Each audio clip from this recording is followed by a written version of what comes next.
What's going on, chess friends? It's Rafi Chowdhury here today, and we are playing a game here on Lee Chess today. And yeah, so thought I would make a video and do a live sessions game with you guys just to talk a little bit more about my thought process, and also I want to discuss something a little bit specific today, and that is a common question that a lot of chess players have asked me recently, which is especially beginner chess players, they like to ask, or sometimes even non-chess players, they like to ask the question, are chess players smart? It's a pretty obvious question, and I think it's a very relevant question. So a lot of people that typically play chess are, also interested in knowing like if that's actually cognitively, help. Does it have any sort of cognitive benefits at all? And if so, then what those benefits are. And so I think I wanted to address that today in this video also as we play. So yeah, so let's focus a little bit more on the position first. So we've got a variation of the classical Caro-Kann here, and I'm gonna go ahead and just develop my pieces naturally here to natural good squares. F6, D7, so he's gonna go ahead and castle here. We are probably going to be playing a move like e6, bishop e7, and then maybe castling kingside as well. So the answer to that question is kind of complicated.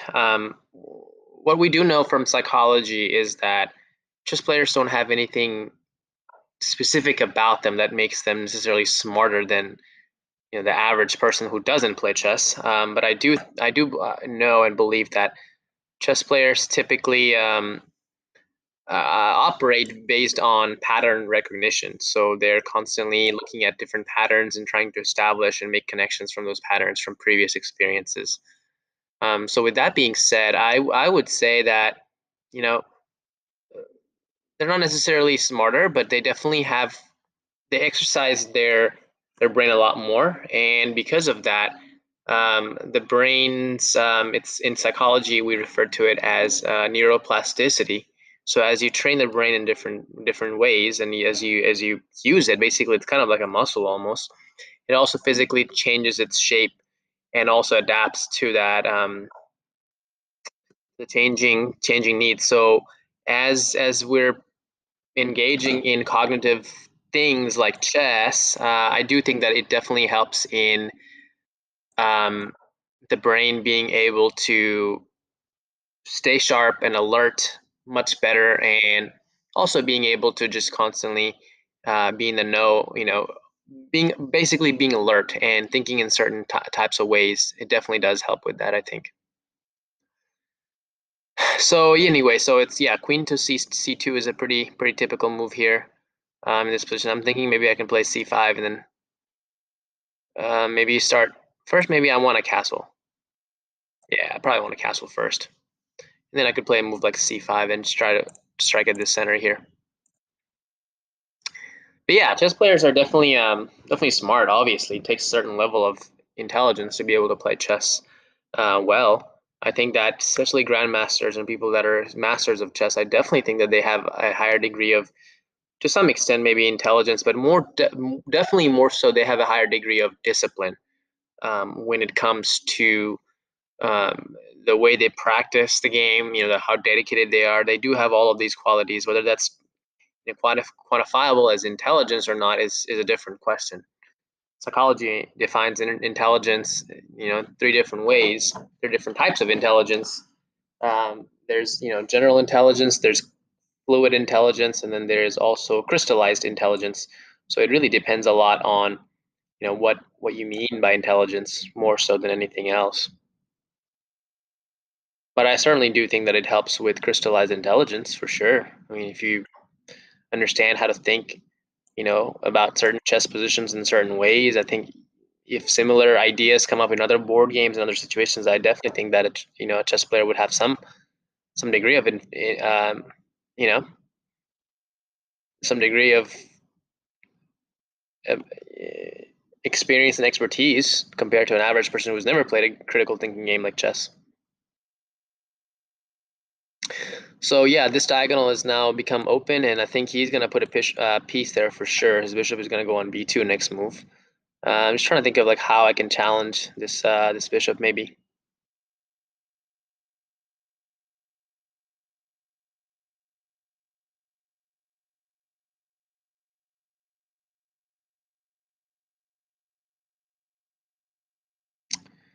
Maybe I can. I don't know. Hmm.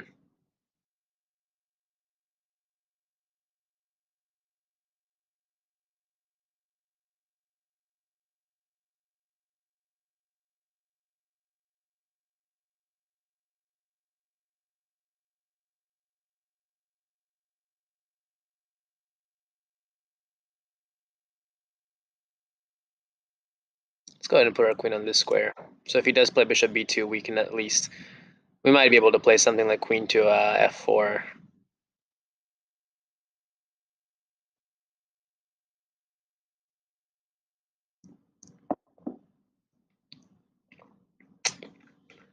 So yeah, so bishop b2, queen f4. I think that's a pretty good square for our queen. We're gonna put the rooks on d8 and start to double up on the d file. We might be able to, probably will play a move like h6 at some point, just giving a loft square for our king to go to h7 in the event that there's a back rank checkmating idea. So I'm just thinking after queen f4, can he play anything to kick my queen off from protecting? I don't think he can immediately.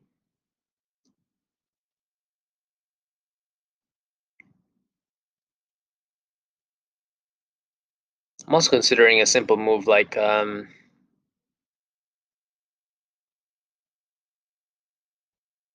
rook d8 or bishop e7. I'm sorry, bishop e7. But I think this is probably the most aggressive way to play this position. Something like a queen to f4. Because we're always going to be eyeing the square on f2 as well with these kind of things. And those are also maybe some ideas of trading off the queens with queen e4, or maybe even playing the knight to e4 with some ideas of knight to f2 at some point when he moves his rook. Thinking if we should offer a queen trade here.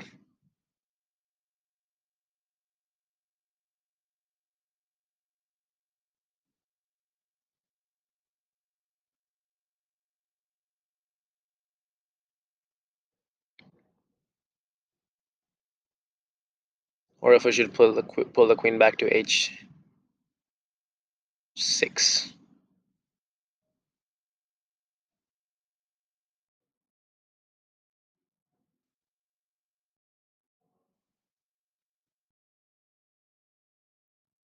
Probably h6. It's probably the most natural way to play this kind of position.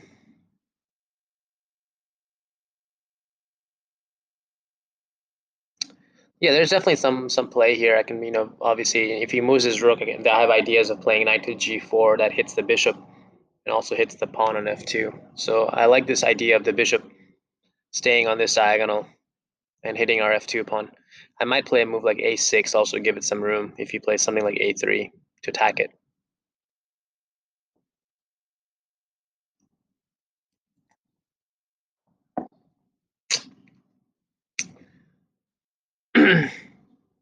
Yeah, he really wants to trade queens with us.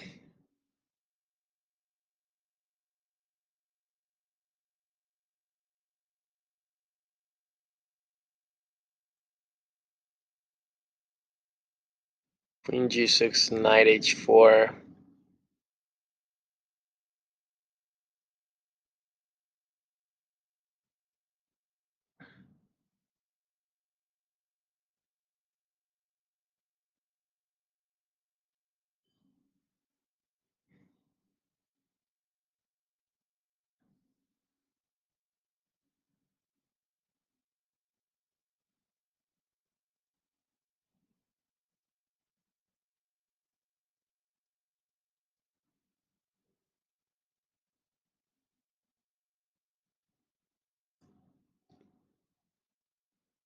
Let's go ahead and trade this queen off.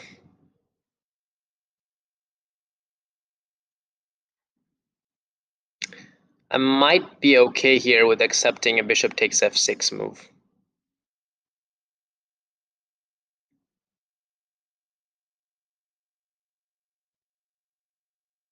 No, maybe not.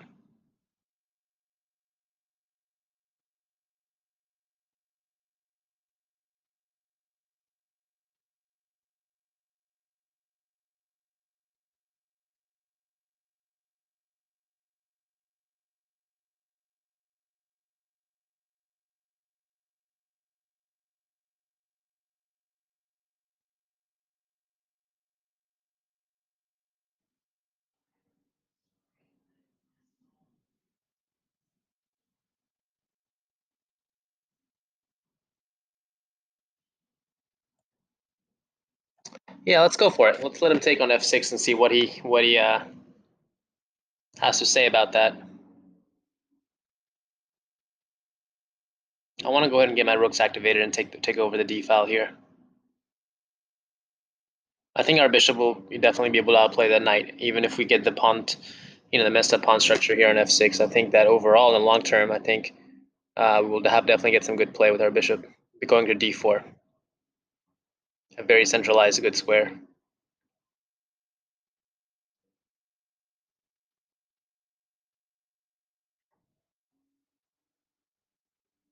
And we do have the option of taking the knight at this point.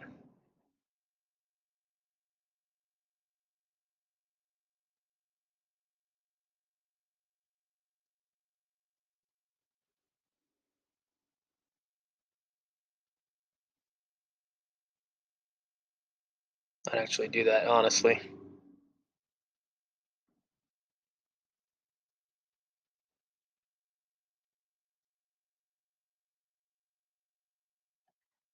I'm really liking this idea of bringing in the rooks to the active squares.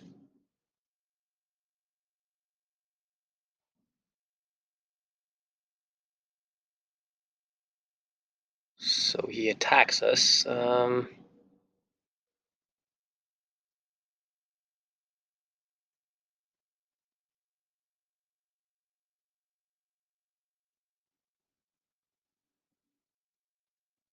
we can play rook d3 here.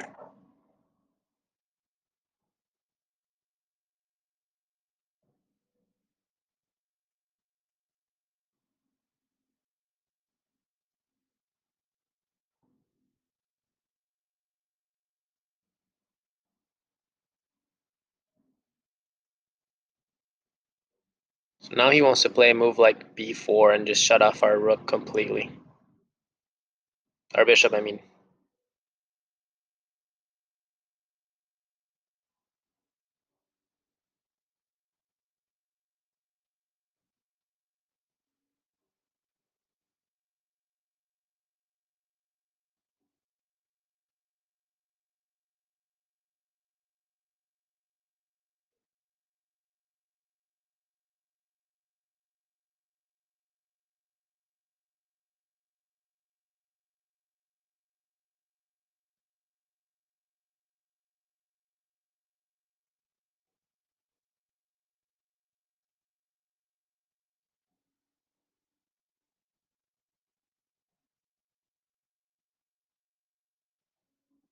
I'm gonna go ahead and just double up the rooks here.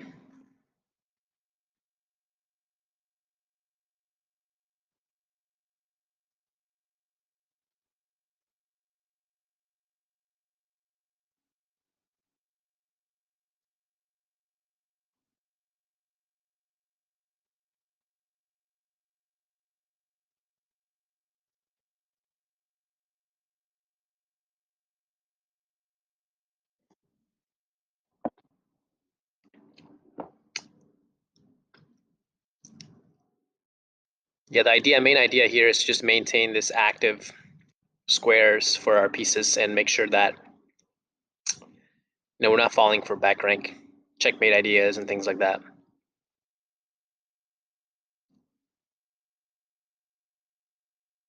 I'm probably thinking about playing b6 here. So if he plays something like a3, I can play a5. And if he pushes b4, we take. He takes. I don't know. It doesn't really do anything to stop him from playing a3 and b4. Really would like to keep this bishop on this diagonal if possible, because it constantly pressures f2 long term. Looking at some tactics, maybe potentially in the future with bishop takes f2, but well, don't see anything right now. At some point, I would like to maybe consider playing like e5, e4, e3 also.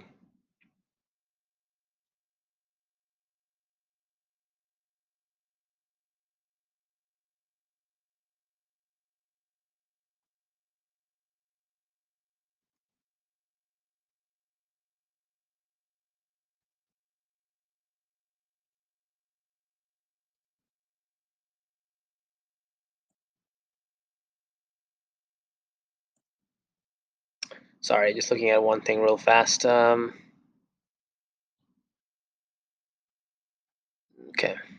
it's fine. All right, so yeah,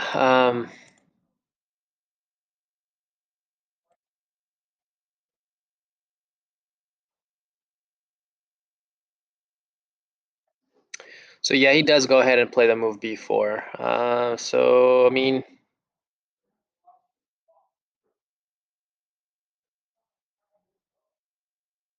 I don't have any choice but to go ahead and just play bishop d4 at this point.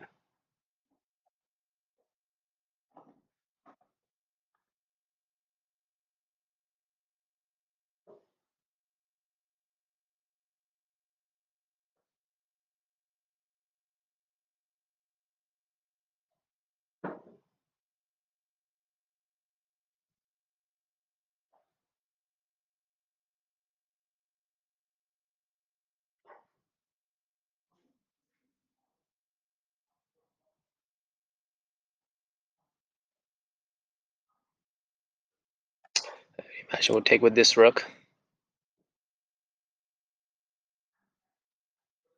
The idea here now is to make sure that we get our king to e7 as quickly as possible. We want to stop all sorts of back rank ideas. Put the king on d7. Put the rook on d2. Just start pressuring all of the pawns here. Maybe d2, rook b2, rook d2. I think is going to be a very strong attack for us.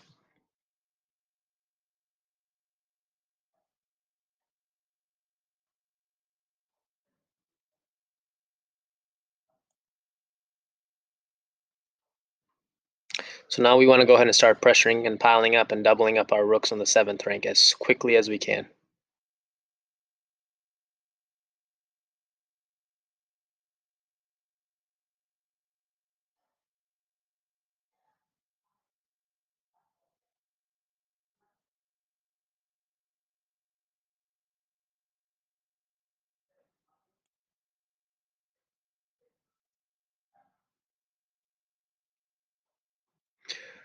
So now I'm thinking if we can get away with playing like rook takes rook b2, if he plays rook to d1 in that position, we could play rook king f8.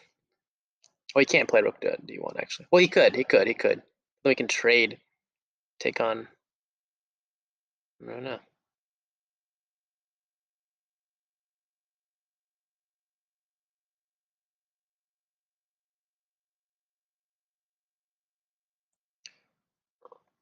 Let's play king f8 first, then we're gonna play rook a2. I don't like the idea of his rook coming down to d8.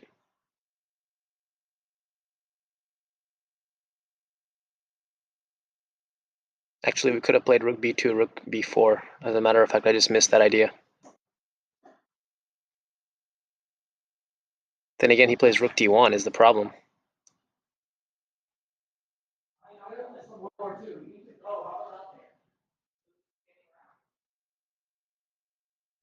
So if rook a4 now, rook d1, rook takes.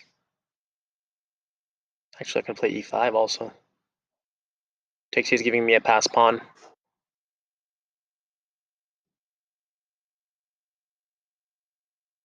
D1.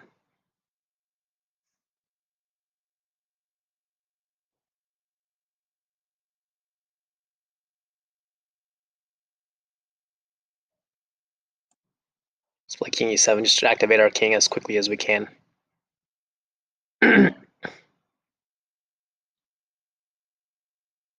If I can play rook e2 and rook d2 in this position, I think I would feel very, very comfortable that this is a, probably a decisive advantage for us if we can double up these rooks on the 7th rank somehow.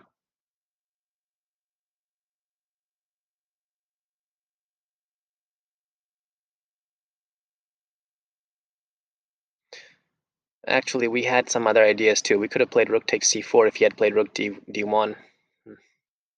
Didn't even think about that idea.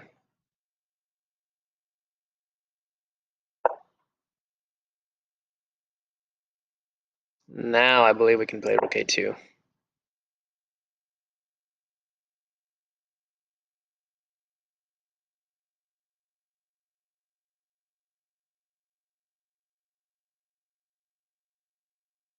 I do think if he allows rook d2 here, I mean, that position is going to be very strong for us.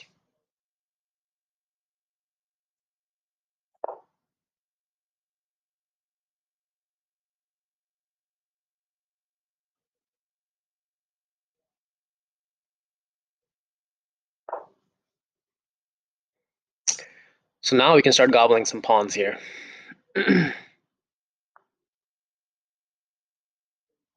Starting with this one.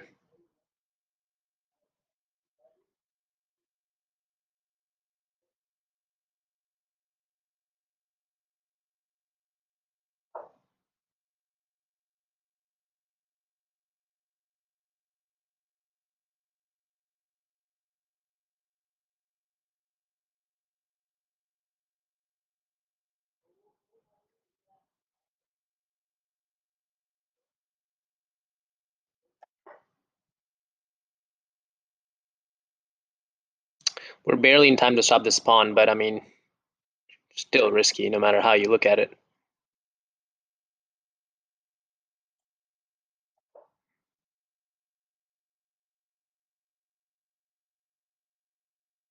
I wonder if we could have played rook to a2 and then rook to c2. Oh man.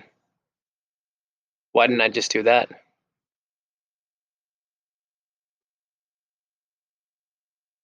Rook's behind passers. That was a mistake. We could have played rook to a2 here, actually. And if he plays c7, then we could have played rook c2. But I don't know if that... I mean, he can queen, actually, in that position. Never mind. We couldn't have done that. Just kidding.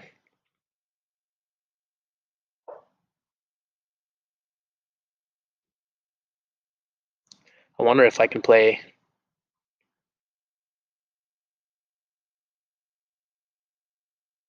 king d6 now. Check here. He takes, we take. He checks, we play here. King d6, he checks, we play here. d7, check. Take. I think this definitely... What if king d6, then he plays c7? Rook c8, check. Ooh, that's looking really scary.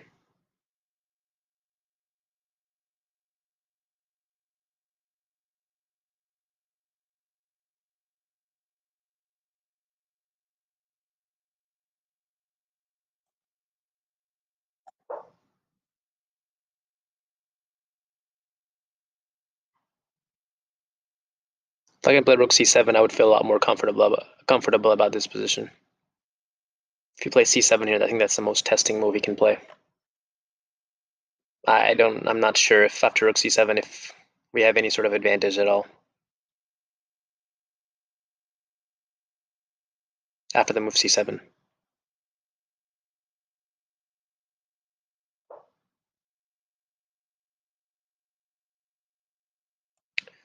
So he's allowing this move to happen on the board. Now we can play rook c7. And I feel a lot better about the position now. Because we have rook a6, rook takes a6 coming up very soon.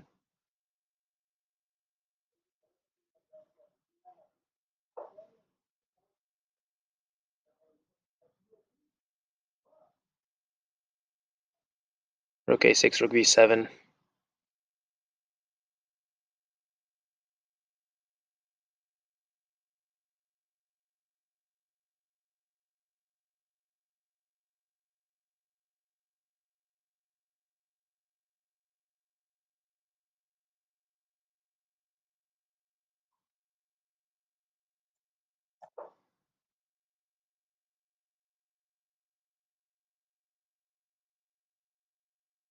If rook b7, king d6.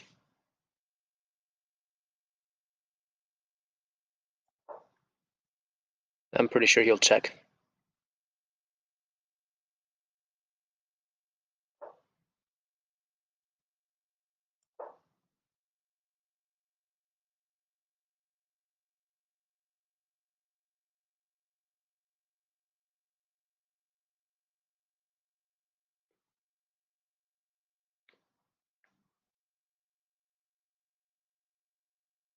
He can check on d7.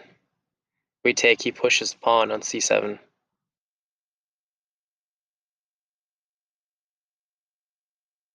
It's definitely an idea. Then, I mean, he's just giving up rook on a pawn. Well, he is getting his rook on the 7th rank, though. That's the thing. He's going to pick up the a pawn at least. Hmm.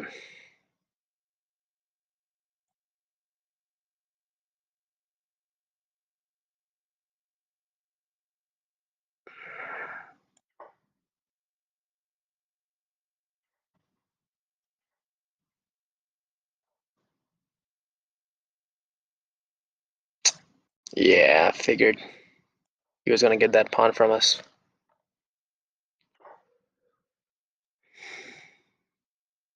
So now it's all about activating our pieces properly.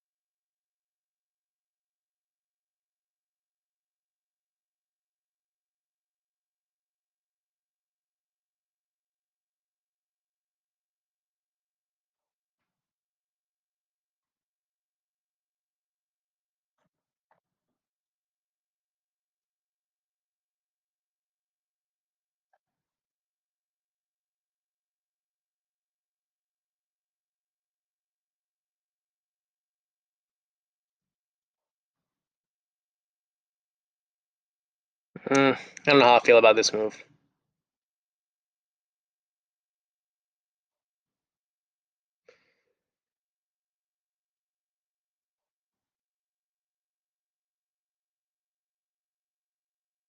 Because I definitely want to keep the king cut off.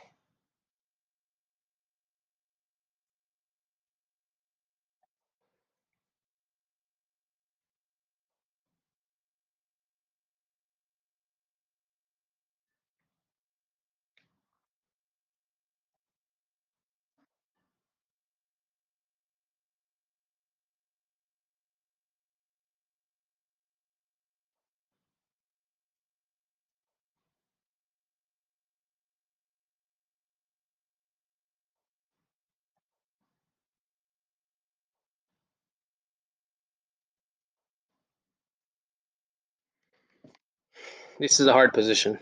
This is definitely a very, very tough position to win. But let's try to push for the win anyway.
Wow.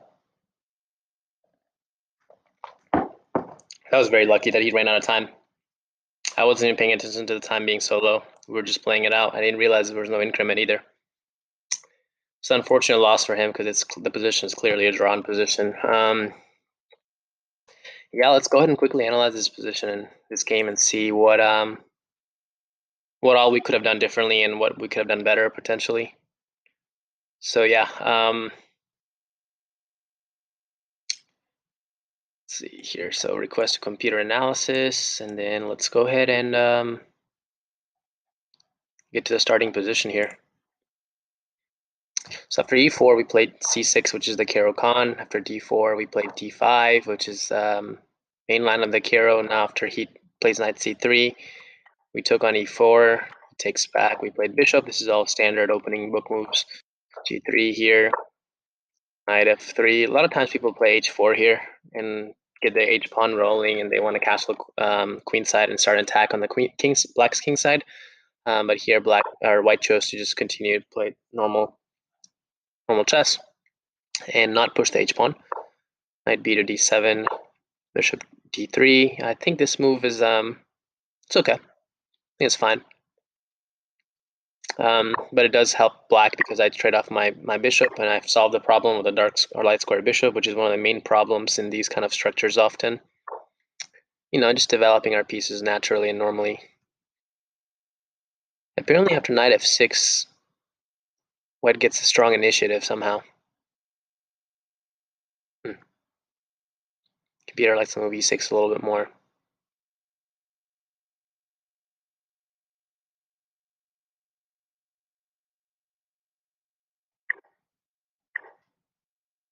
I don't understand why the evaluation increases for white so much, even though I'm playing the moves that it wants to play.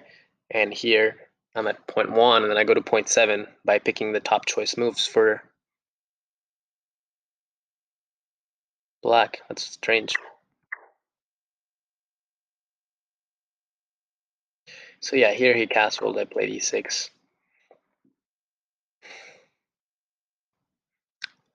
I think queen c7 was definitely playable as well, but e6, played c3.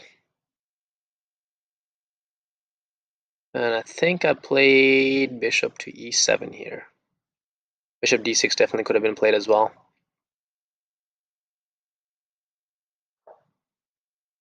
Yeah, bishop d6 maybe might have been a slightly better move.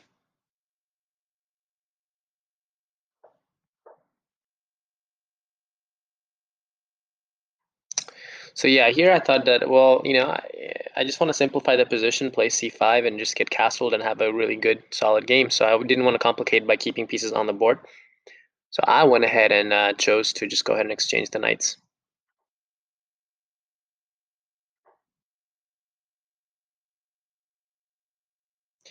And go ahead and put my knight on other knight on the f6 square. Played queen c2. Yeah, queen e2 might have been a little bit more challenging to face, but it's about roughly equal. I do think queen c2 at some point in down the future will come under attack from rook c8. So with that, you know, idea in mind, maybe queen e2 might have been a little bit more desirable, but I think they're roughly the same. So castles, yeah. So here he played b3. He wants to develop his bishop on the long diagonal. I think bishop f4 is definitely a more natural way to develop that bishop. So yeah, we played c5 right away, but computer is suggesting queen c7 first. Again, I think it's roughly equal, either move. Okay, so we made two inaccuracies, two blunders. Wow.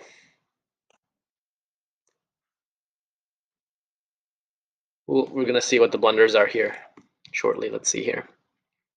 So after c5, he took. So yeah, we took back with our bishop.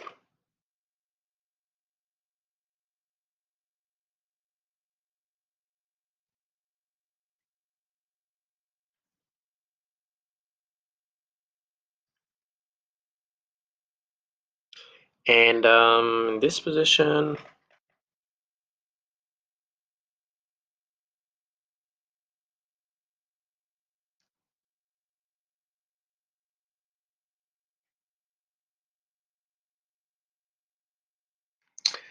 Let's see here. So he plays c4, which is fine. It's a good move, I think, just opening up the diagonal for the bishop to hop into b2.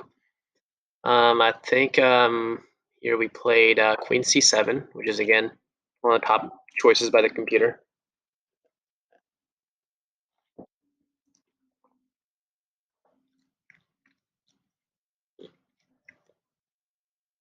So yeah, he played bishop b2. Played queen f4. Computer likes the idea of just playing it, allowing that bishop takes f6 move, and just playing rook to d8. I agree. I think we don't have to fear that because it just helps. But again, I don't think that most humans would like the idea of allowing the king side to be broken up like that for no good reason.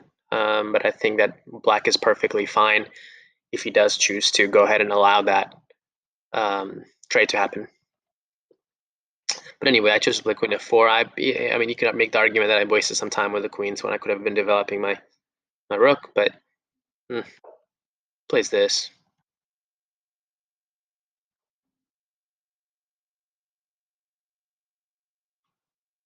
Queen g4 was an option.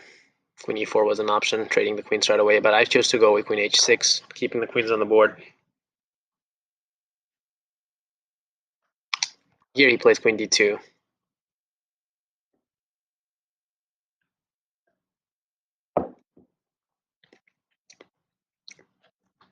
So it's saying rook f to e1 was a little bit better, but he wants to trade queens with me, and he did. So knight takes here, and then here I felt like it's roughly about even. I didn't really see that anyway that anybody could gain some significant advantage. So yeah, I did play the right move here, rook a to d8. And he chose to take on f6. So there's a couple options. I think both would make some sense. I think taking the bishop on f6 would make sense, but I just didn't like the idea of the doubled pawn. So I thought maybe why not just get my rook to a better square and take the knight, and look at it just as an even trade instead. So here, so yeah, computer is suggesting rook c2 as a possible option as well. I just didn't like the idea of maybe, I don't know what I was thinking about rook c2. He would have to move his rook to c1 anyway. And yeah, so that's the thing. I think rook c2, rook f to c1, bishop takes f2, check. According to computer, I could have actually gotten a pawn here.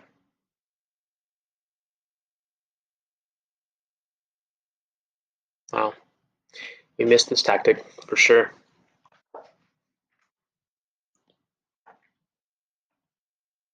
Yeah, definitely missed that tactic. That after rook c2, he really doesn't have a good way to defend that bishop. If the bishop moves to some other square, I think the idea is that I could quickly get my other rook into the game with rook d8, and that would be a pretty decisive advantage for me, I think.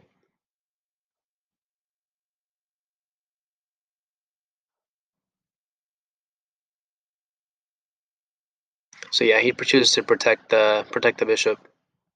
Got our other rook into the game. Plays b4. Yeah, computer likes the bishop d4, just trading the bishops up. But bishop really doesn't have any good squares after he plays b4.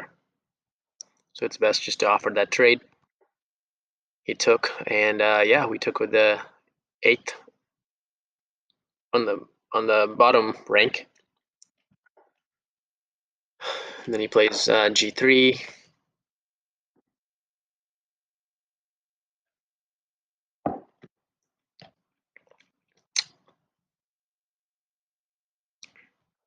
Here we played rook to d2. Computer likes king f3, f8 a little bit more, and I agree with that. I think that's definitely a smart move to get the king activated as quickly as possible. But the move we chose, I think, is fine. Improves the positioning of the rook and attacks the pawn. So he plays a4. So here we play king f8, getting our king activated into the game as quickly as we can. Plays b4. Okay, so here I think We definitely made some inaccuracy. We shouldn't have let these pawns get so active. So yeah, b6, I totally can see how that's a good move here. Just stopping that entire bunch of pawns and making all of them weaknesses on c4, a4, everything. We played king e7 here, so then he plays rook here. Man, again, we missed a really good idea here. We could have played king to d6 to c5 and gotten the king super active. Super active king. Just totally missed idea. Instead went with the rook. Definitely should have gone with the king d6 move.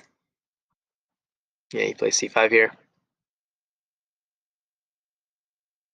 Don't know if taking the a4 pawn was the right idea here or not, but okay, we played this first. Plays rook to f1.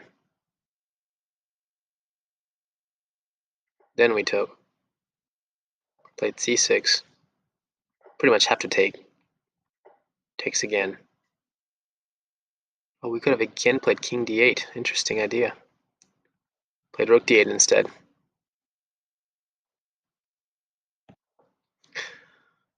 King b8. Actually, yeah, rook d8 is a better move. Better way to defend this. Rook c8. Yeah, I thought he should have played c7 here, definitely.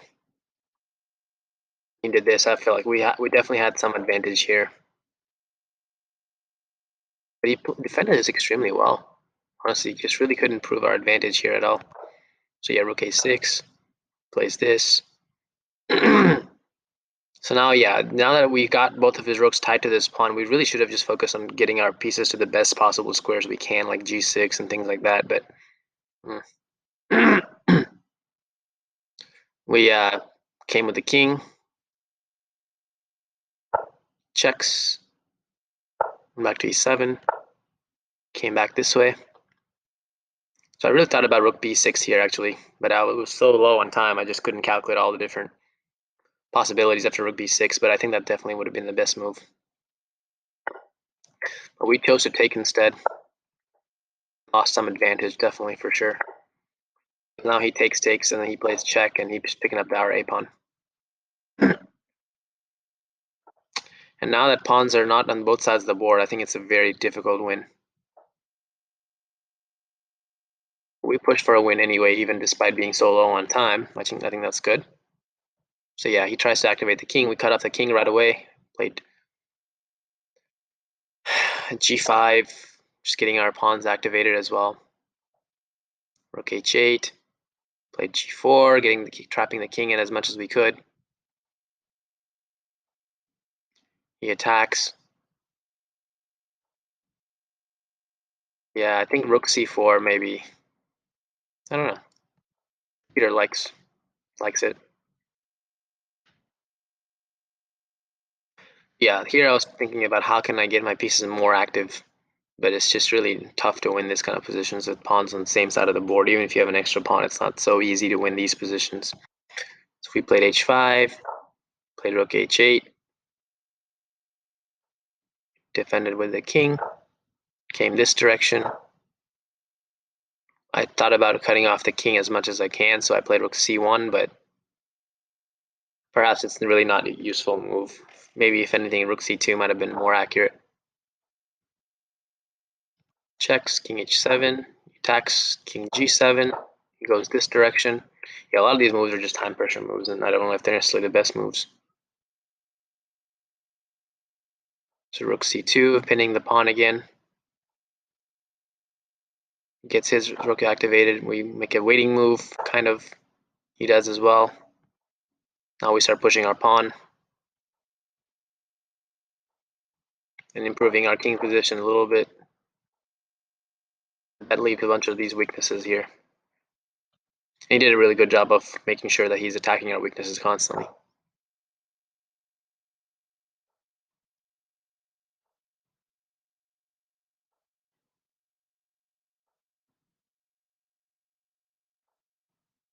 So yeah, this check was really good because it makes me push this pawn, and now again I just don't know how I could really make much inroads here. It's very difficult.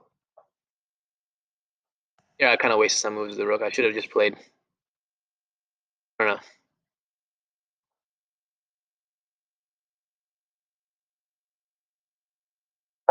He plays king e1 here, which is a blunder. Oh, because I have rook b1 check here, and then followed by rook a1 picking up the pawn. Wow, we missed that idea. But we had like 10 seconds here, so it's just really hard to play these, find these kind of moves that fast. So I had to just go for the moves that I knew were the safest, which this is not a bad move either. Yeah, according to the computer, we're still winning here. Well, we're not anymore, actually, just kidding.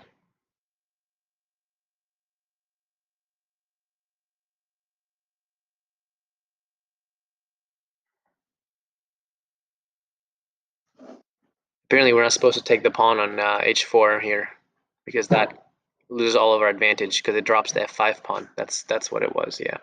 With 7 seconds, this is a very, very tricky position to hold, actually. But anyway, I didn't even, when I played this move, I didn't even see that rook takes f5 was an option. Now it's a dead draw pretty much. There's not really much that can be done here.